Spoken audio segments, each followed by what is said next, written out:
moyo unofawa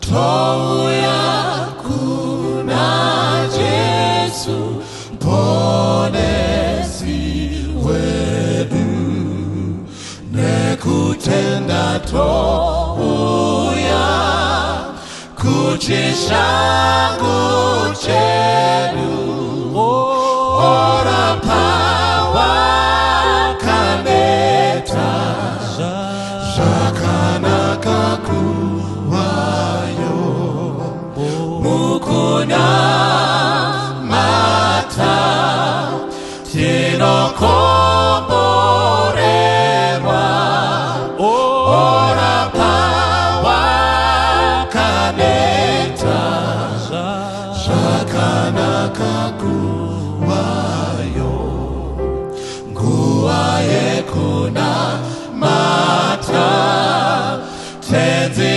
oswedera anetsitsi kunzwa vana vachichema zvese tinozviisa pamakumbo ake ora pawa kaneta zvakanaka kuvayo mukuna mata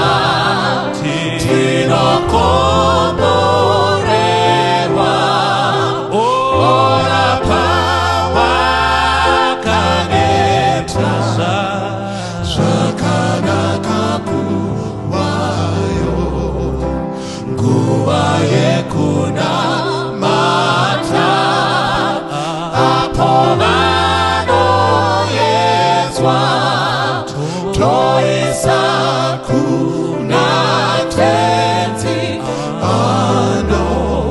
anobatsira nemoyo wekunzwira obvisa zvinetso ora pawa kaneta zvakanaka kuvayo mukuna mata tinokomborerwa ora pawa kaneta zvakanaka kuvayo panguva yenamato tinomusimbira zvikomborerwa zvese tinozviwana mukusimbira iye hakuna namuto ora pawa kaneta zvakanaka kuvayo mukuna mata tinokomborerwa ora pawa kaneta zvakanaka kuvayo mukuna mata tinokomborerwa ora pawa kaneta zvakanaka kuvayo ora pawa kaneta zvakanaka kuvayo.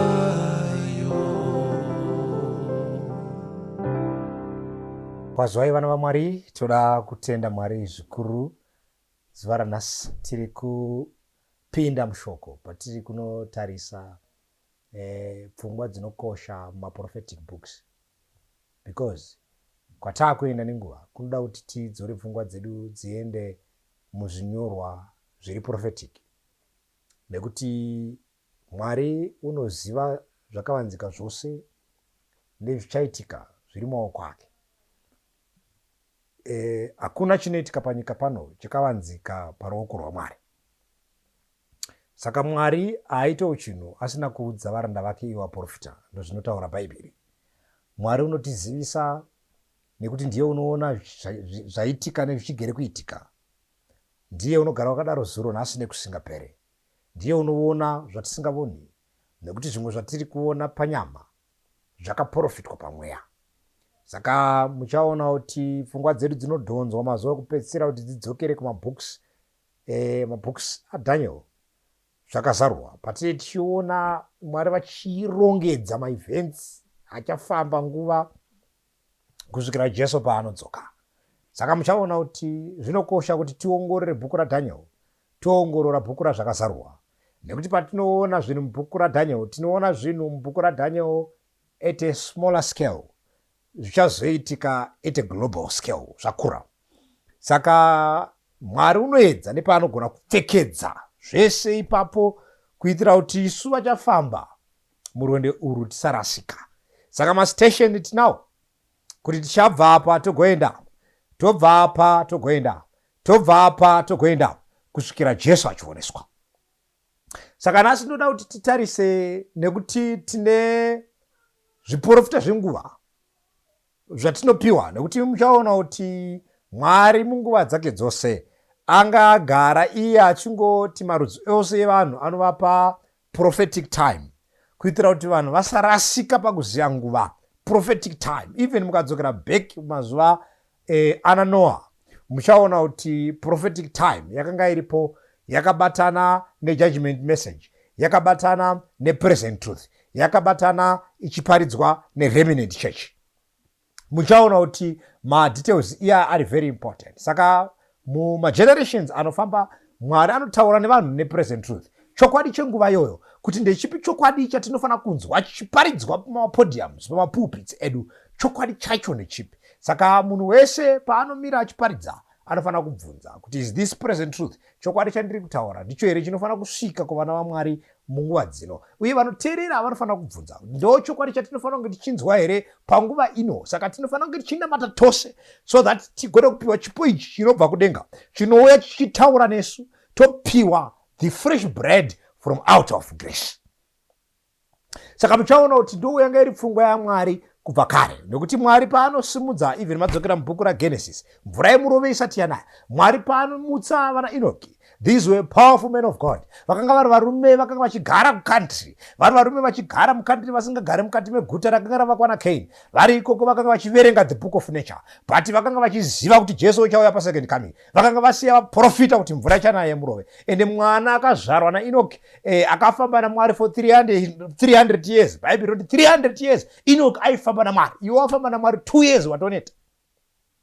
Murume uyu akafamba naMwari for 300 years anonzi Enoki, akasiya ataura kuti mvura ichanaya. Toziva sei kuti akataura kuti mvura ichanaya? Akasiya aisa mwana panyika. Mwana wacho akamutumidza zita rinonzi Metusela. Metusela izita rinoti kana richiverengwa nemavara aro chairo Hebrew rinonzi Muthshalak. Zvinoreva kuti when he dies it shall come. Paanofa ndo pazvichaitika. Ende muchaona kuti anga ari prophetic time. Metusela akararama for 969 years. Makore 969 years, these were prophetic time. Ndo nguva yaizoudza vanhu kuti mvura ichanaya. Saka in each generation there is a prophetic time we should read.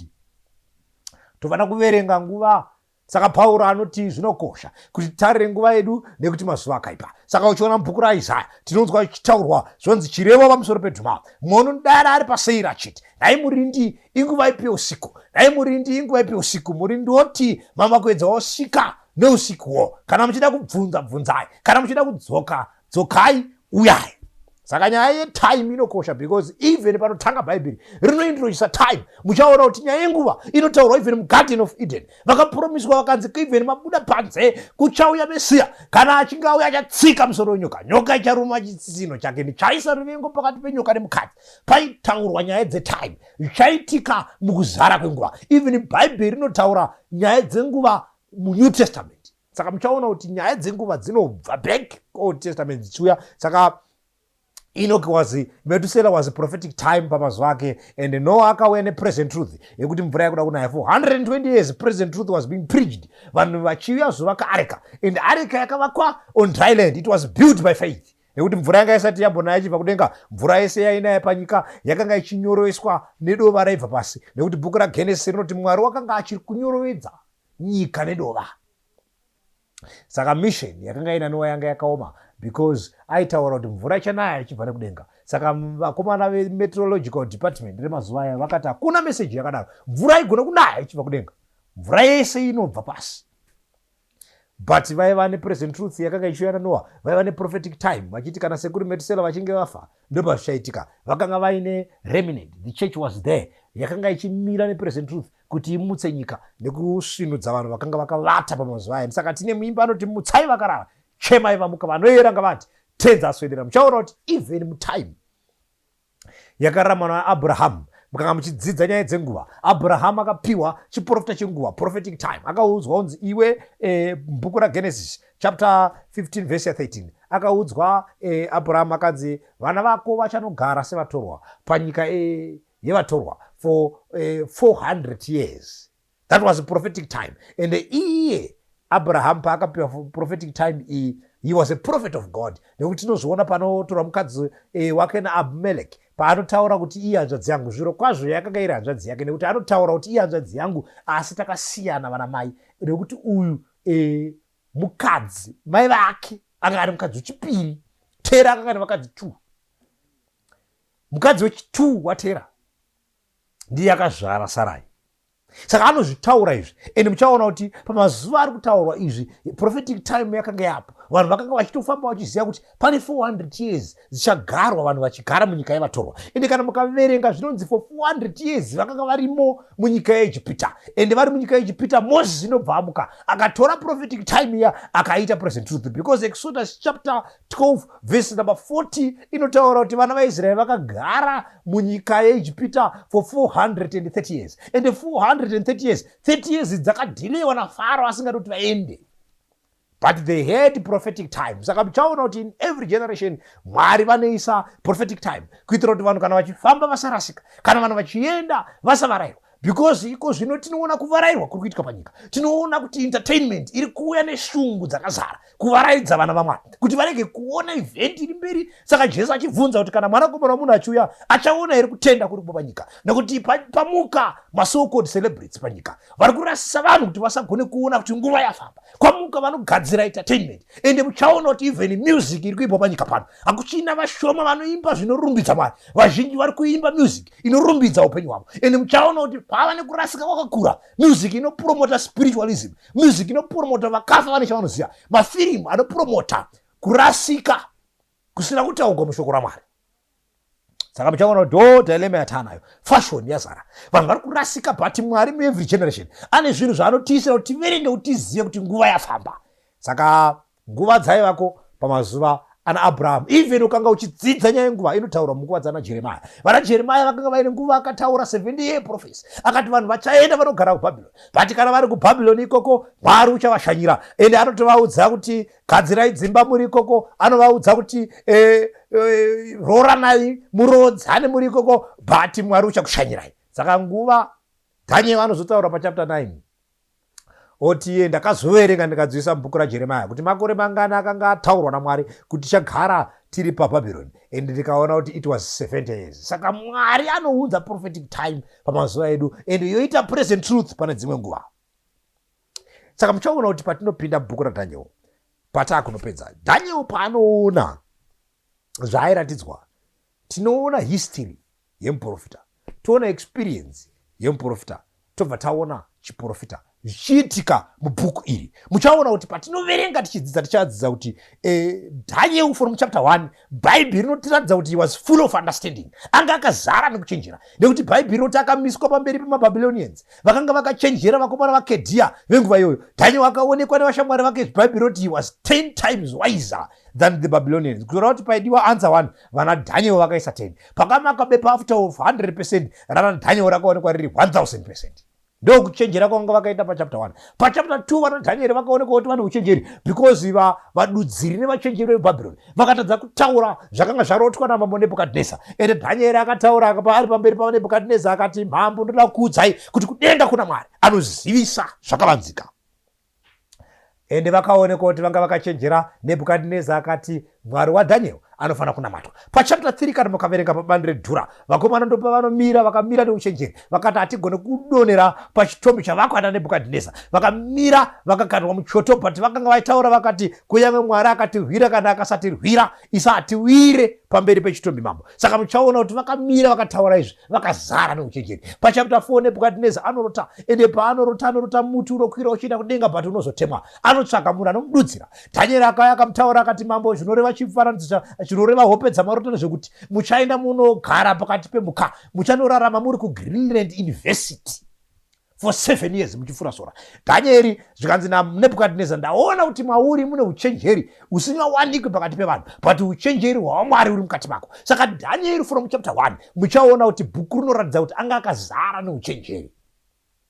Dhanieri anga akazara neuchenjeri, ndozvatinodzidza mubhuku iri richifamba naro. Chapter 5 inotaura kuti Dhanieri akaenda akanomira pamberi paBhetishaza, anga ari muzukuru waNebhukadhineza, because Nebhukadhineza anga azvara Labhashi Madhuku, Ame Madhuku, mukaverenga naBhonidhasi, akazvarwa naBhonidhasi ndiye akazvara Bhetishaza. Saka Bhetishaza anga ari muzukuru waNebhukadhineza. Ende Dhanieri paakanosvika akanoverenga, nekuti pambaonekwa bloodless hand yakanga yanyora madziro ikati mene take off sin, zvinoreva kuti mambo mayerwa pachikero mukaonekwa makareruka. Ende Dhanieri akasvika akati, mambo, ndozvazvinoreva. Mamwe madzimambo ese akanga amirwa naDhanieri pamberi pake akanga ataura achiti, mambo, rarama nekusingaperi. But musi uyu Nebhukadhineza, Bhetishaza akaudzwa naDhanieri akanzi, iwe hauna kuteerera, hauna kugona kudzidza paakadzidza baba vako. Saka waona chanza chanyora madziro chati iwe wayerwa pachikero ukaonekwa wakareruka. Mashoko aya haana kutaurwa bedzi panguva yaNathanieri. Even patiri kuparidza kudai, aripo mumwe munhu atoudzwa iko zvino patone munhu watonyora ukati mene take over sin paupenyu hwako, wayerwa pachikero ukaonekwa wakareruka.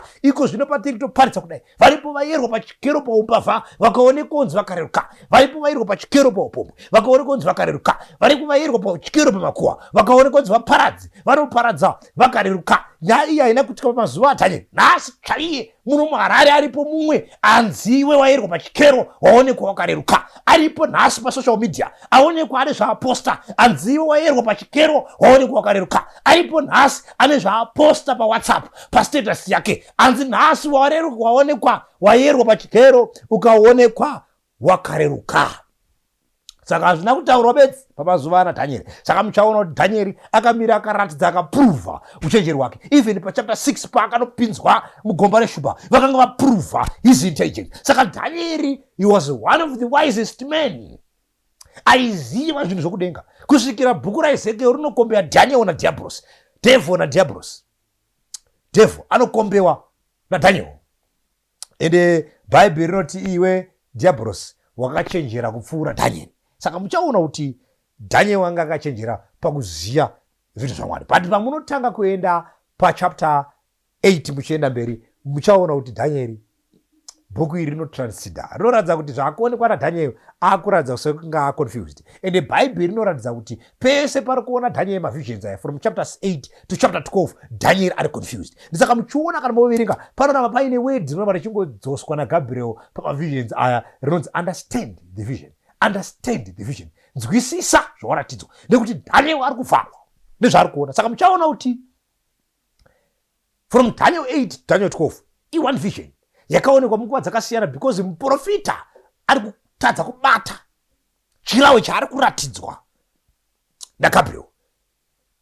Nekuti akaratidzwa yatinoti 2300 days sanctuary yekudenga ipapa chachenurwa, longest time prophecy yakaratidzwa isina kumbobvira yaratidzwa wanakomana wanhu kubva pamazuva aNoa.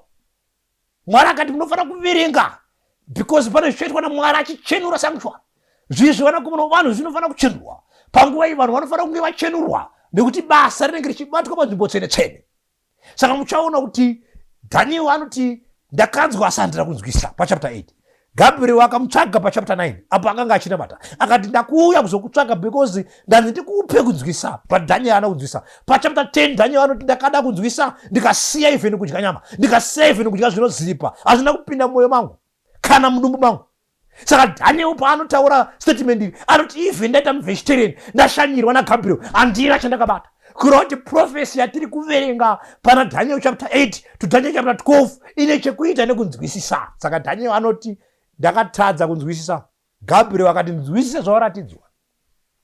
Chapter 11 Gabriel anodzoka obva atanga kumutsanangurira zvakare prophecy ye2300 days nemafambiro achaita maevents akumutaura mambo wezasi nemambo wekumusoro, mambo wekumaodzanyemba, mambo wekumawirira, achimutsanangurira zvichaitika Jesu asati auya. Saka muchaona kuti patinoverenga bhuku raDaniel tinoona kuti Daniel from chapter 8 to chapter 12 haana understanding, ari kuvharwa, he can't concentrate, haakwanisi kubata prophecy iyi iri kumuvhara kusvikira patinonopedza vakuverenga Daniel chapter 12. Daniel anotozonzi naGabriel vanza mashoko awaratidzwa because ndiye mazuva mazhinji achazoteera. Haukwanisi kuzvinzwisa pamazuva ako, but kumberi pamazuva anoteera pane zvichaitwa naMwari. Ndo pandinoda kuti tiverenge vana vaMwari pataakunovhara Daniel chapter 12 verse 8. Daniel ati ndakanzwa asi handina kunzwisisa. So kana Daniel varume nyaya iyi ndakainzwa, zviratidzo izvi ndakada kuzviudzwa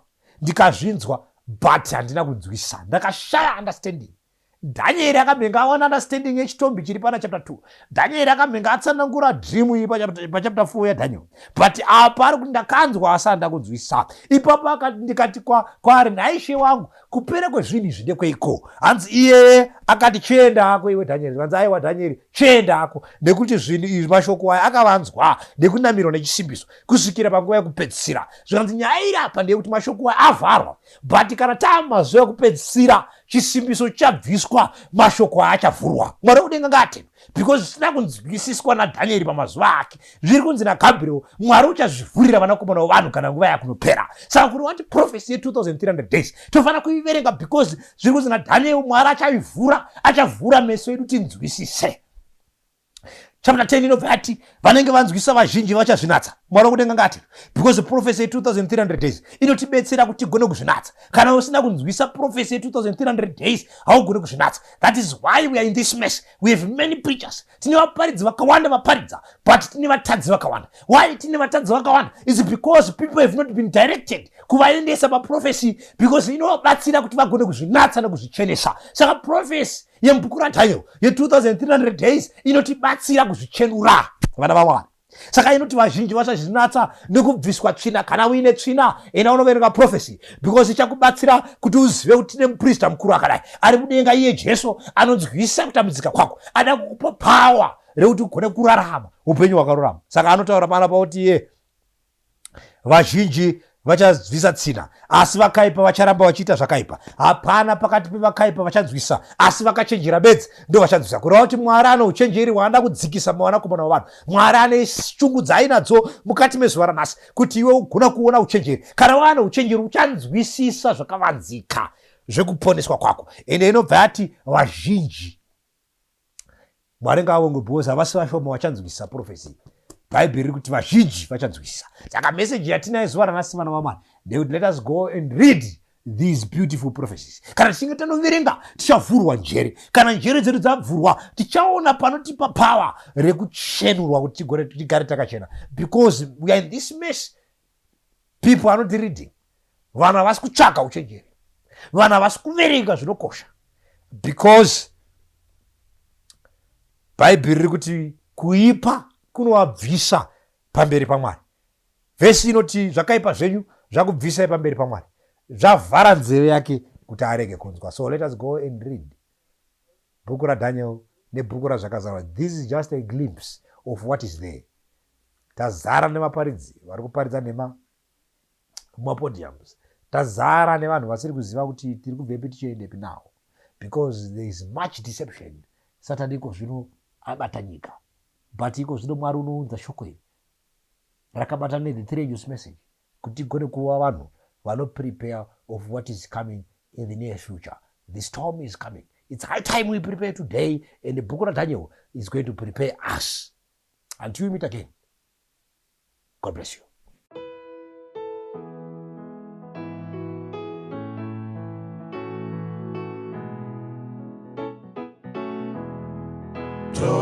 Toya kumchinji kom ubofu neorombo hadini chimwe chiro asiru pone soroto no simbi rakunewi ye pa Calvary Pasi mudipo beseini Jesu ndo tukuchemera moyo wangu waipa Jesu ye wataura tinozo kuchenura dosimbi Kunewi Calvary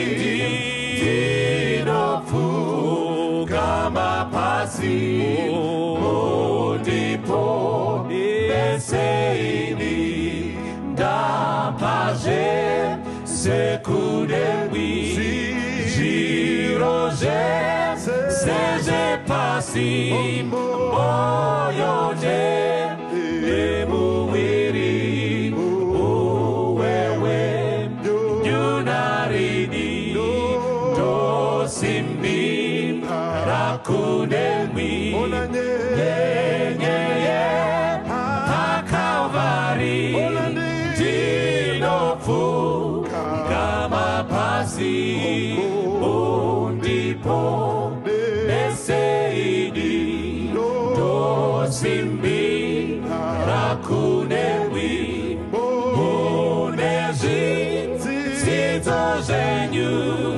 Zinona Rapaini Eropa Rora Christu Dosimbi Rakunewi Pa Calvary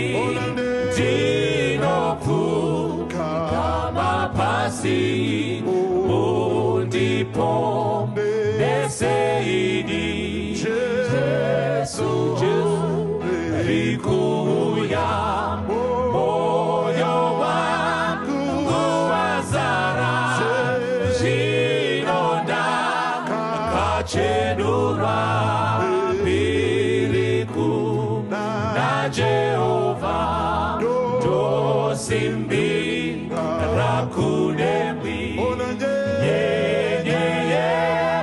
pa Calvary dinofu kama pasi ndipo beseini dosimbi Rakunewi pa Calvary dinofu Pasi ndipo beseini dosimbi rakunewi pa Calvary dinofu kama pasi ndipo beseini ndipo beseini ndipo beseini ndipo